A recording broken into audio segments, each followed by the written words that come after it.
If you've clicked on this video trying to decide if the Scott Longhorn Expert is a release you should buy, let me save you the scroll, just go order it. But if you'd like to learn about the big upgrades they've made to this, stick around and I'll explain to you why this has become my favorite release.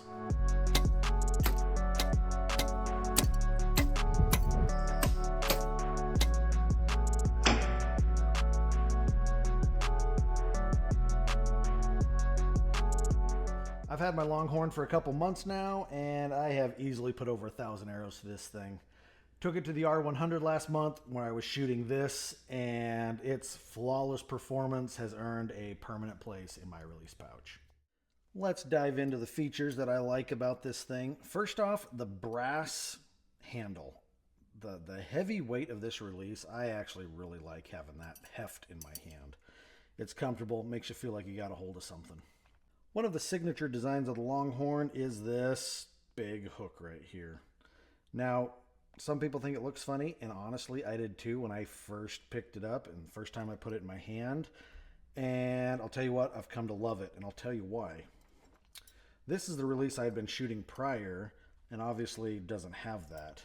I shoot my releases with a really loose grip on the release though. And with the Scott Ascent here, after the shot, because I'm not gripping this thing, I got such a loose handle on it, I've actually dropped this a couple times.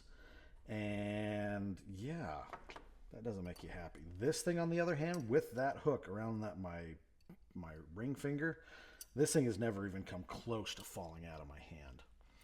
Now, it is full width, and I say that comparing it to this one. This one tapers down as it gets towards the smaller fingers. This one does not. Same thing. I thought it was going to be a little bulky in my hand, but after shooting it for a day or two, I like the way it feels, having that full width. This one allows just a little bit of play, especially back here, you know, on where this positions in my hand a little bit. This release, there's no room for that. It just fits and it goes in the same spot every time.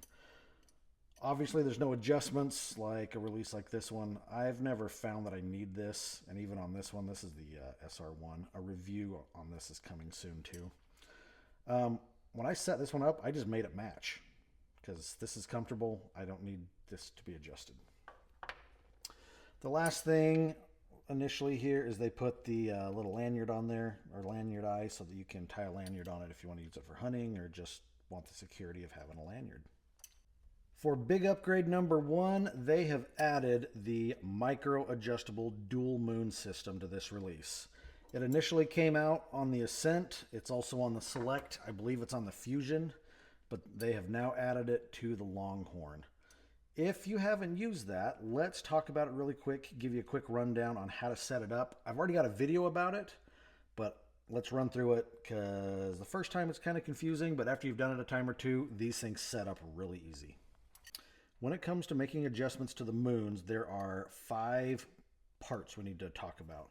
The first off is right here. This is the click sear or click moon. The one on the right is the fire moon. There are 3 screws. There's one right here in the bottom that you actually got to insert in there a little ways to reach it. That is a lock screw that locks down the click sear. You've also got one that's right here. You can see it right. I'll get the right light on it for you. It's right there. You actually have to access it through this slot. And what that does is that's what ties the 2 moons together. And then the bottom one is right here, and that is the micro drive. Understanding the relationship of how these work is kind of crucial to a good setup. So the lock screw on the bottom is what locks the sears in place, but understand it only locks the left sear or the click sear. If you want to move these 2 together, all you have to do is loosen this one. You can then use the micro drive and it will move the 2 sears together. Once you've got your click sear set up where you want it, you're going to come in here and tighten down the lock screw, and that locks this sear in place. From there, you can adjust the fire moon, and that's where you're going to loosen, that's where you're going to loosen this screw. Again, you got to access that through the head. And that now allows these two to move independently of each other. You then are going to use the micro adjust, and as you move that, it's only going to move the fire sear. So understand, when you move this, it moves the fire sear both times. You either have them locked together and move them together, or you have these released and you only move the fire sear. The reason this is such a nice upgrade from the previous Longhorn is it had a micro adjustable fire sear, but the click moons were interchangeable and had 3 fixed clicks, where this one, you can micro adjust both click and fire sears. I have another video where I talk about how to adjust the dual moon system, but let's give you a quick down and dirty here. The way I set it up, I always set the click first. So how I go about deciding where I want that is when you draw a hinge, you've kind of got your hand balled up just to make sure it doesn't fire right. You got a good grip on it.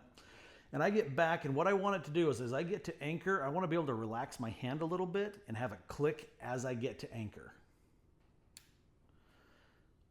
The click gives you a good starting point, so you know that the release is ready, that your hand's in the same spot, and from there you can begin to execute your shot. So that's what I set first. Once I have my click where I want it, I then will start adjusting the fire sear. Now, a mistake I made early on is I had the release set up that when I got all the way back, I could relax my hand completely and just be nice and stable with a relaxed hand. The problem that left me with, though, was now I had to add extra pressure or extra strain in my hand to rotate the release to get it to fire. So the way I have it set now is I want it to fire before I get to a completely relaxed position with my hand. So let me walk you through a shot with mine so that you can see how I have it. It's been a very successful setup for me. So got a pretty good grip on the release as you draw. I'm gonna get back, I'm gonna get to anchor and just relax my hand until I hear a click. There's the click. From here, all I'm gonna do is continue to pull. I'm gonna settle that pin, and I'm just gonna keep pulling and then relaxing my hand until it fires. And it's gonna fire before I get to a completely relaxed position. That way I'm not adding any strain, I'm actually relaxing into the shot when it fires.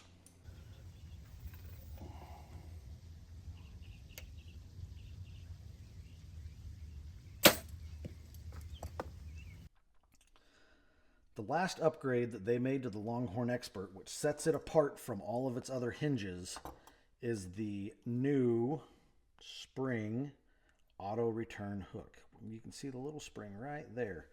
What that does is after you fire, that returns the hook back to its seated position. All previous Scott releases had the rubber band system, which is what this one has. The problem with them, which is exactly what's going on with this one, is I've broke the rubber band on it. Now, that doesn't mean the release isn't usable. You just have to reset it by hand every time. The release still functions completely normal, still shoots fine. You just have to physically reset the hook. And there's rubber bands you can put on them. They're fine. It works, but you're always looking for rubber bands. With the new spring assist on the hook return, you should never have to do anything with that hook. It should work flawlessly for the life of the release. At $250, the Longhorn Expert is not a cheap release. Understand though, every other release on the market that has a micro adjustable dual moon system and an auto return head all cost more than this. In fact, there's some releases that have less features that still cost more than this one. I believe in the simple saying that you get what you pay for, but I also understand that there's a number of things on the market today that are just overpriced marketing hype. The Scott Longhorn is all quality, there's no gimmicks here. If you've had a chance to shoot the Longhorn Expert, meet me down in the comments, tell me what did you think. And for those of you that have a different release that's your favorite, tell me what it is and what features you like most about it. When Scott announced this release, I knew I was gonna like it, and I ordered one as soon as I could. After well over 1,000 arrows, maybe more than that, I can tell you I am not disappointed. This release will be riding in my pouch for a long time to come.